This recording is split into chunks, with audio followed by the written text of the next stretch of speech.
Solskjaer has made bad decisions, like leaving Rashford and Martial on against Sheffield when they're doing absolutely nothing. Yes, he makes bad decisions, but he doesn't get the credit for the good things that he does when things work out, which is just it comes with the territory. But also it's also Twitter, which is just cancer.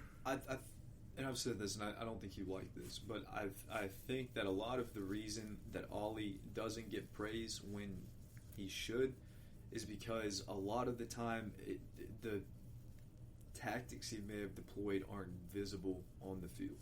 I think a lot of the times we've scraped through wins, they're one-offs, and they're just good players being good.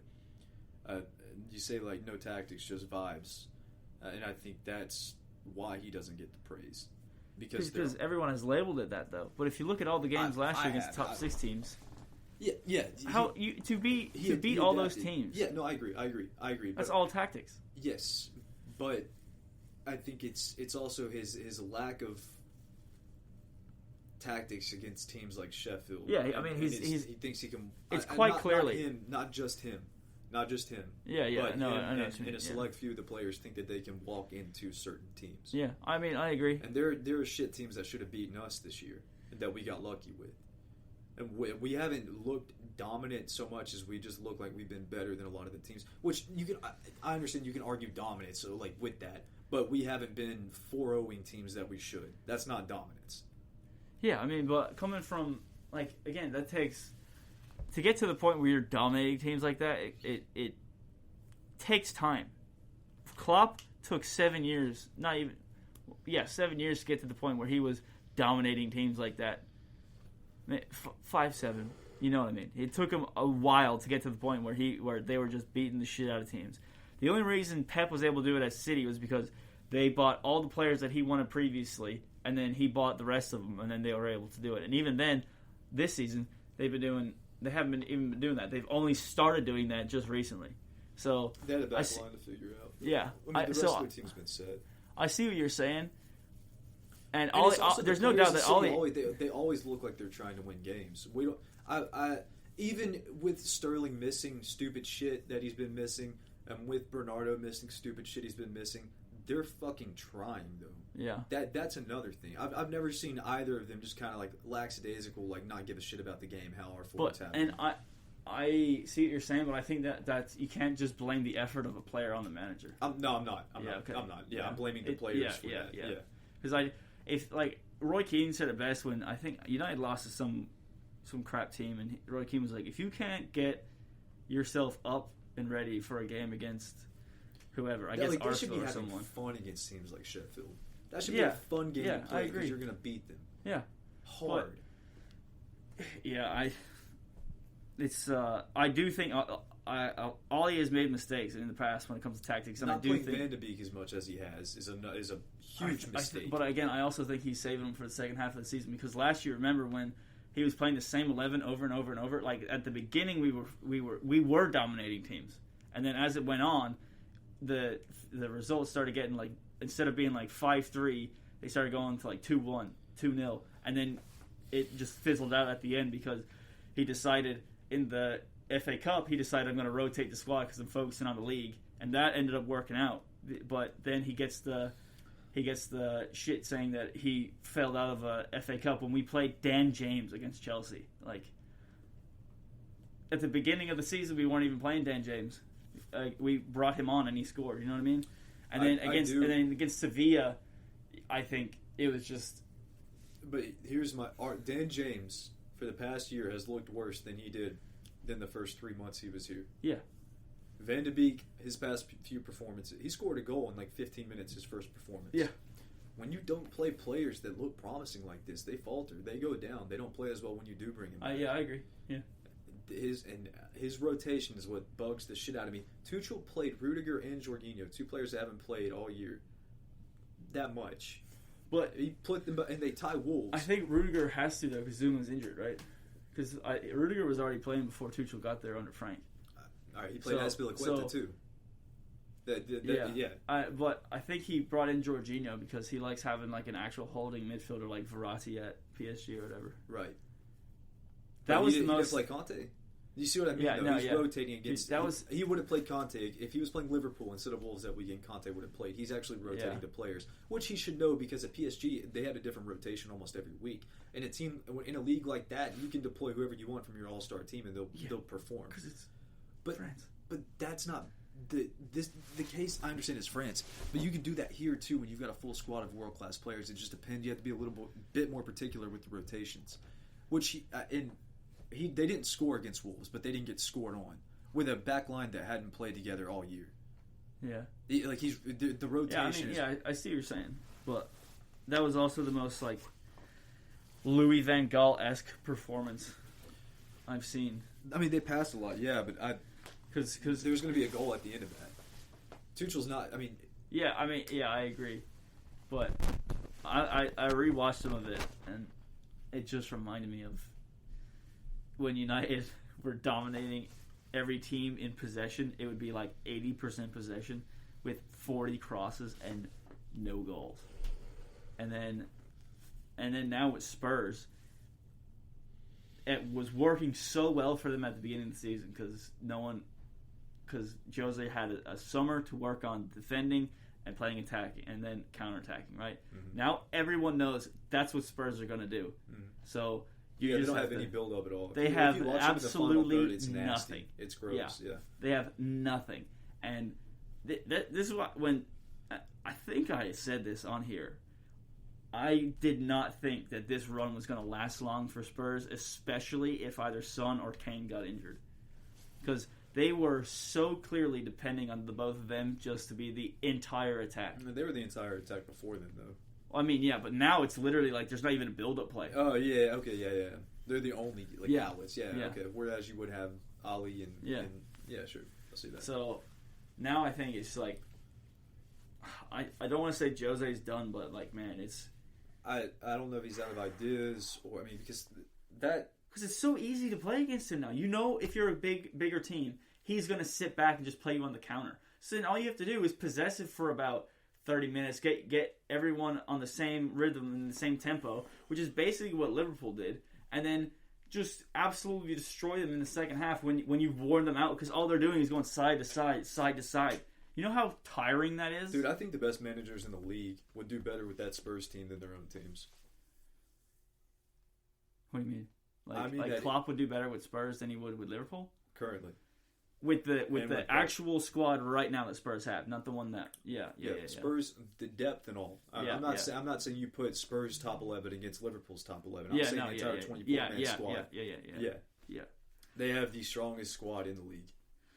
They should, yeah. I mean, they do on paper, yeah. But it's Mourinho, who is known for playing the same team as much as possible. But he's. Which is so weird because he's never been this weird with this. He's sucking people off in the first half this season, which for any manager is weird to me. Why even put him out there then? Yeah. Why put him out there? Because he must think it's not working. I don't know. Mourinho is the weirdest. But lately, it's not all the time. It's lately. He used to be a tactically fucking genius. Like I was watching one of the Coach's Voices videos about him when he was at Inter Milan and they were playing Barcelona in the semifinal for Champions League.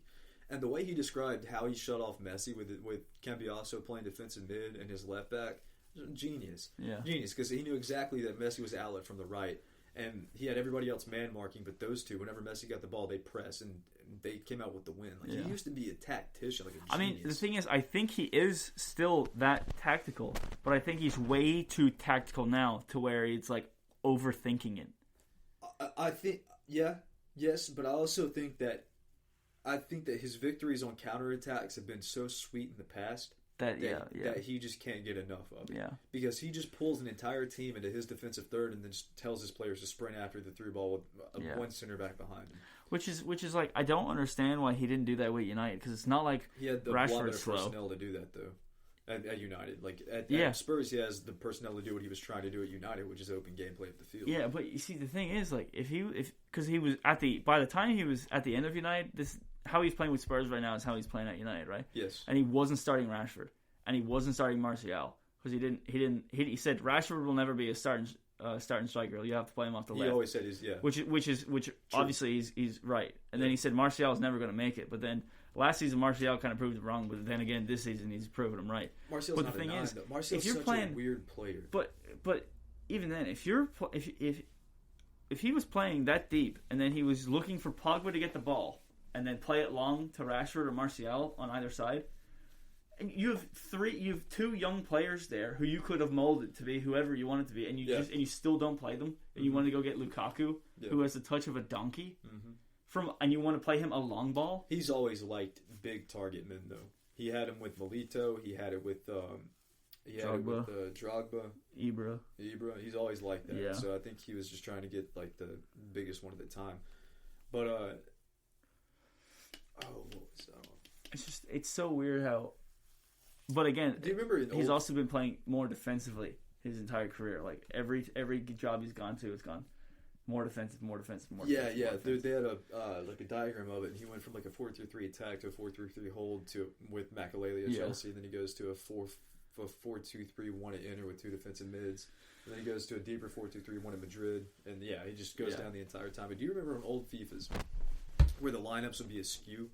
They wouldn't be directly like a 10 and then 2 wingers. It would be like this guy's up higher. Like this is like the starting. Okay, so Martial. Like when Rooney and Ronaldo were there, United were playing 4-4-2. Then the left wing was here, and then Ronaldo was like way up here. Right, it was staggered. It was actually like according to the heat map. Yeah. With Martial, I remember this particularly. It was with Arsenal, and they would have Bergkamp, but he was off to the left, staggered a little bit. Yeah. That's Martial. Yeah. That's Martial. And even on his heat map, he's just like in between the D and the corner of the box and just sitting a little bit right there. It's because he's like he's probably one of the best at doing that, cutting in on the left and then curling it back post. But he's not a winger. He's an inside forward. Yeah, he's a center forward essentially. Shadow striker. He's behind it. He's not a 9. No, Martial's not a 9, and he's a half rate 7. Like I don't even think he's a winger. He's a off the ass of the striker. He's cleanup crew. Yeah, Martial. he's like what Rooney was when he first got to United with Van Nistelrooy. In that regard, yeah. But playing off his ass, yeah. Yeah. But it's such a weird, like, he's the type of player to where you have to need him for that position to bring him in. But if we're trying to make him play another position like we have been, I don't think it's ever going to work how you want it to. No. You'll get glimpses of success, but it's never going to be like, oh, he's our left winger for good. Yeah, and I don't think that moving Rashford from the left to the right for Martial to fit him in is the solution either. I don't think it's the solution, but I think it's a solution because Rashford started the whole time under Van Gaal. He came off on the right. Yeah, the whole time he played right. What's weird to me though is that against Liverpool in the league, Martial was coming off the left and Rashford was the center striker, which I don't know why Ole did that. I guess he just figured that Martial would actually defend more than Rashford, which is a complete role reversal from the past because I remember when he was doing that cool. He was doing cool shit with it was with Greenwood and Lingard. They were alternating from right mid to cam, and Martial and Rashford were alternating from left wing to striker. Yeah, and it was working because it was just a weird kind of fluid formation type thing they were trying to do, and it worked out sometimes.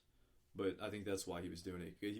He wasn't a set. It's kind of what City are doing right now to a different degree. How they don't have a striker, but they have everybody rotating throughout the top. Like Bernardo was at false 9, but he was out behind 6 other players. They're basically so fluid that they really technically don't have a position. They just play keep away. Yeah. It'll be so United play Arsenal tomorrow at 11:30. So that I hope that's going to be a good game. Everton played Newcastle. Newcastle, dude, they're in a really bad run of form, and I think them getting COVID is going to ruin their season. Then a really good game that's going to be after United Arsenal is Southampton versus Villa. That'll be a really good game. And then you've got Chelsea play Burnley on Sunday morning. You got Leicester play Leeds, which could be a good game, yeah. And then West Ham play Liverpool, which might be all right as well. And then Brighton play Spurs. So I think Brighton and Spurs would be a good game. A team that doesn't attack and one that can't finish. Yeah, I think Everton are going to beat Newcastle City are going to destroy Sheffield. Newcastle looking rough, and they shouldn't be. But St. Maximin went in and did the same shit I fucking knew he would. He'd come in and try and dribble everybody, and then bitch about not getting a foul when 3 people took the ball from you. Yeah, it doesn't work. And if he's going to do that, put him up top. West Brom, Fulham. That's a bottom of the table.